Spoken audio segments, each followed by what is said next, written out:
good? All right, cool. We all excited about going back to school? Anybody excited about that? Yeah, nah, me neither. Excited. Man, I haven't had a first day of school in so long. I mean, well, not that long. I ain't that old, yeah, I mean.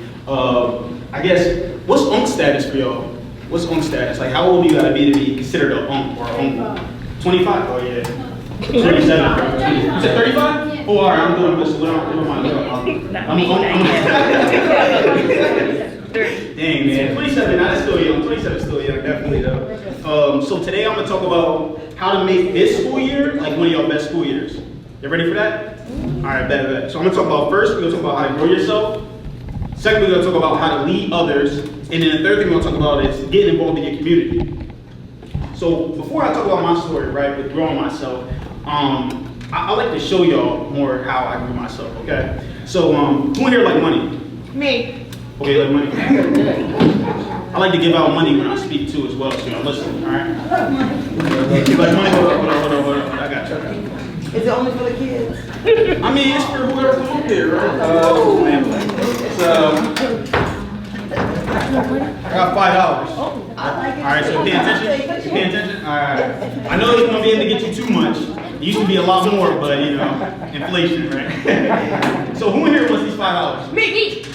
Okay. You want it? Y'all want it? Okay. What's stopping you from getting this $5 right here? No. Go get it. Who wants the $5? Go get it. I can't hear it. I'll be honest with you. It's nothing stopping you. Mine is nothing to leave. They might Get it.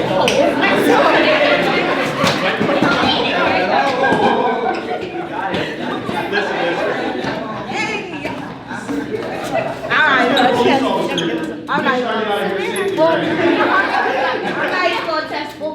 No, but I was going all that to say, right? Everyone in here raised their hand and said they wanted $5. I think everybody, adults, kids, didn't matter age, but then nobody got up and moved until someone else started moving. And even after he moved, y'all still stood still, right? Don't wait until this year. I don't want you guys to wait until somebody else is chasing your dream for you to start chasing your dream. I don't want you to wait for you saying, oh, I want to be an astronaut, right? And then, oh, I see somebody else being an astronaut, so now it's cool to be an astronaut. And I start trying to be one. No, I want you to get up and do it. And that was basically my entire life, right? I mean, I had a little bit of hardships going into school. See, my thing is, I was excited about school because that was my only time having 3 meals a day. Because I got to eat breakfast and lunch at school, and then dinner I would have to go to my cousin's house in order to get dinner. Because we didn't have really food in the house. If we did have food in the house, it was like maybe a little bit of rice, 1 chicken drum, and it's like, here you go. And, okay, my dad's wife, well, girlfriend, she couldn't cook, you know what I mean? But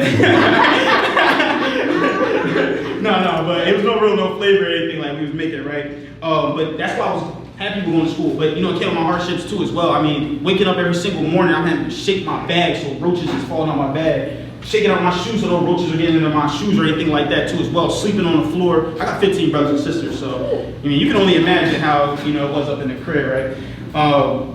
But those were kind of like my hardships growing up and still having to go to school, still being able to be in honors classes, still being able to play basketball, eventually getting even a basketball scholarship to play at college too as well. Like, these are some of the things I had to work through, right? Now, hopefully, some people do have those types of things, but hopefully you don't have to deal with those types of hardships. So this year, just focus on making it better, right? Making it as best as you can. I like to follow this thing called like a 1% better plan, right?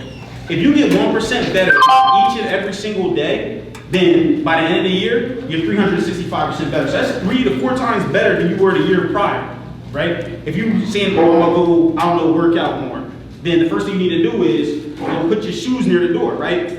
Put up your gym bag. All right, today I got my gym bag ready, but I ain't go to the gym. Or today maybe I got in the car. I mean, today whatever it is, just make yourself 1% better each and every single day. When I focused on stuff like that, it helped me easily become better and get out of the situation that I was in now. That was uncontrollable with me being a kid or teenager or whatever it is. But after that, after a certain age, you can only use the excuses of how you grew up after a certain age. After that, it's up to you to change any type of environment, anything that you were in.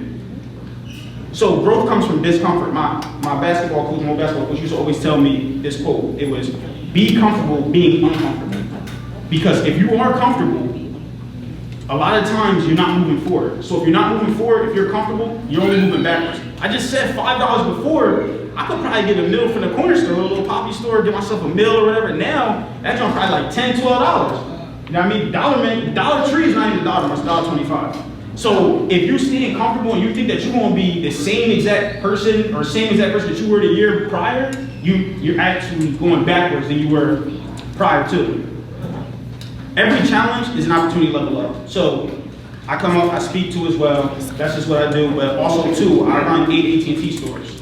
So when I'm running these AT&T stores, I have to make sure that they hit a certain level of gross profit or whatever it is when they're going through it. I always get the people trying to upsell, right? They're always trying to make sure people are getting stuff, or maybe they get like an extra phone or some internet or whatever it is. And a lot of times people are afraid of people saying no, right? I always think of no as next opportunity. So if someone says no, that's just your chance to get creative, to open up the level of creativity, to try to overcome something in a different way. The way I might do something might be different than the way you do it. You know what I mean? But we can still get to the same point, but it may be a little bit different. But you can't stop after the first no. And that was another part of how I started to grow my success or growing my company or my career, is I never took no for an answer. Man, some schools, even me speaking at, I spoke at Strawberry Mansion High School, I literally had to ask them like 10, 15 times, email them, call them, show it up, whatever it is, just for somebody to be like, okay, cool, you can come up here and speak to the students. So don't take one no. This year, I don't want you to take any, like, just a no and just be like, all right, that's cool. I want you to actually, all right, bet, now let's get back to the drawing board. How can I overcome this no? All right, maybe I can show them different value that I couldn't show them before. And discipline's a big one. Discipline is the purest form of self-love. You telling yourself you love yourself so much that you're gonna do something that you don't wanna do just so you can make yourself better. Because motivation, it may last for a couple minutes, it may last for a couple hours, days, or whatever, but eventually it subsides. Then it's gonna come into, are you following your discipline? Are you following whatever it is? Consistency over everything, right? So this is what I'm thinking about when it comes from personal growth perspective this year, what I want you to think about. Now, when it's coming to leadership, right? Can I have another volunteer? Can I have a volunteer? Is that cool? Is somebody? Okay, yeah, I know. I ain't get to give you. I'm gonna give you money though. I'm gonna give you money though. Okay, you wanna come? What am I supposed to do? Go up there. Just go up here. Just go up here. Okay, what's your name? Madison. Madison. Nice to meet you. Okay, Madison.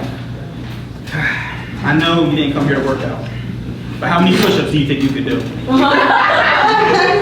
Madison. You can at least one. One? All right. You give me 5, I'll give you some money. Give him 5. 5 push-ups. Don't you in there?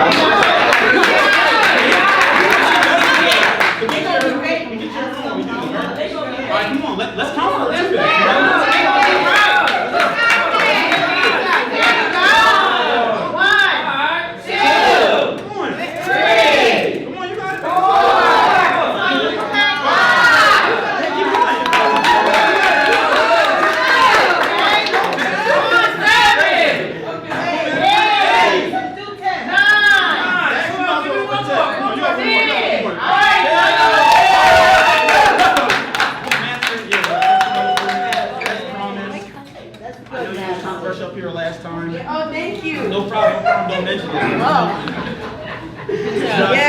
Community, right? That's another thing I want you to do. I'm not gonna lie.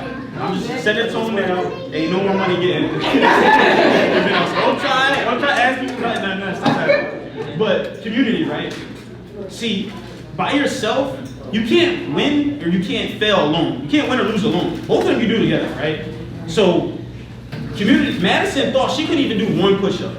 1, which I knew that was. I already knew that was. She just didn't want to do it. But when y'all all pushed her, everybody cheered her on. She knocked out 10. I asked her for 5. She doubled it, and she probably could do more than that. I said, listen, I know you can do more than that. You just cut yourself short. So a lot of times, see, when I was the first thing I did, I started surrounding myself with people that were in better situations than me, or people that were going to places that I want to go to. And even now, it's still the same, right? I'm still, some of my friend groups is like, oh, this is all you like to do. You like to travel, which is cool, but you know what I mean? I'm trying to stay home, man, keep myself out of trouble, you know what I mean? That's me though, right? But So I focus with staying home, so let me hang out with other guys that are same thing, right? Other married people. Let me hang out with other people who are owning businesses. Let me hang out with other people who are working out and take care of their body or whatever it is. So I like to hang out with those people, and that's what's gonna help me push in my environment. Iron sharpens iron. So this year, I don't want you guys to hang out with, I'm not saying cut your friends, I'm not saying that. But I'm saying try to get in the rooms where people are trying to accomplish things that you want to accomplish too as well. If you want a JV team, let me hang out with all the varsity players. Let me try to see what they're doing. They're obviously doing something differently than I was doing, right? If I'm not getting straight A's, right? I'm not in the honors classes. Let me hang out with the people that are in honors classes. Let me see what they're doing differently, and that's what pushed me to that. And that's why I even started to be in those honors classes. That's when I started to get better at basketball. I'm all right, I'm okay, but you know what I mean? But still, I was able to start getting better at these things because of the fact that I started hanging out with people in those type of things that pushed me to that way, right? And that's what it's going to take. That actually is true leadership right there, right? Leadership is not about titles. It's not about, I'm the captain or I'm the manager, whatever it is. It's not about any of that stuff, right? Leadership is about influence. Can you have an idea and can you make multiple people come together to get that idea? So this year, if you want to start a club, if you want to start a book club, you want to start a chess club, whatever it is, you have the idea. Just get some people together. Yo, let's do this. And push them. Like we just pushed Madison over here to knock out 10 push-ups. Yeah, she was working, I ain't gonna lie. Now, the last thing was community change, right? If you're just in it, this always tell people, if you're just in it for the money, whatever it is, the money or, let me ask y'all, what are some of the things y'all want to be when y'all grow up? Anybody got anybody? What you want to be, Madison? A lawyer. A lawyer, oh snap, okay. She's gonna be needed. Anybody else? What about you, bro? You over here focusing hard. What you want to be when you grow up? Yeah, you ready? Yes. You said what? A sports player. A sports player? Oh yeah, you can do that for sure. You're already a sports player. What you want to be? Same thing? You kind of did this. Player. You said what? A tennis player. A tennis player, right? You can do all those things too as well, right? But it's not about the money, right? Because I'm gonna be honest with you, if you're just trying to focus on being the money for doing it and you stop loving the sport or loving whatever you want to do, it's gonna stop. I'm gonna be honest with you. They always say the ball stops bouncing one day, right? But if you really are in it for the love of it, then it's about how can you give back at that point, right? So when I was growing up, like I said, 15 brothers and sisters, to me at a certain point, it's not about, how can I get out of the situation? I'm thinking about them. It's the same floors I'm sleeping on, the same floors they sleep in, the same cars we sleeping out of. Some of my brothers, they sleep out of the car with me too as well. So I always thought, hey, how can I better myself to now give back to make sure that just at least one other person doesn't have to go through the same thing I had to go through. I didn't even know what an entrepreneur was until I was 18 years old. I'm gonna be honest with you. I never knew what an entrepreneur was. I never even read a book from start to finish and was like, just for the fun of it, right? Now I read like one book a week. I wasn't doing none of those things at all until I started. Now it's like, let me go back and let me teach people that those are things you should be doing. Hanging out with the right crowd, reading those books, right? Leaders are readers, right? So if you're leading, you gotta be reading because that's where you learn your experiences from other people. So this year, I'm just challenging you guys to just start just one positive initiative this summer, right? Whether it's, like I said, you starting some type of club or, whatever it is that you decide that you want to do, just something, just to start giving back to your environment this school year. And that's what's going to make this school year the best school year that you guys have, right? But to be honest with you guys, the 3 pillars, grow yourself, lead others, and change your community. And if you can do those, it's going to be the best school year for you guys. Thank you for that.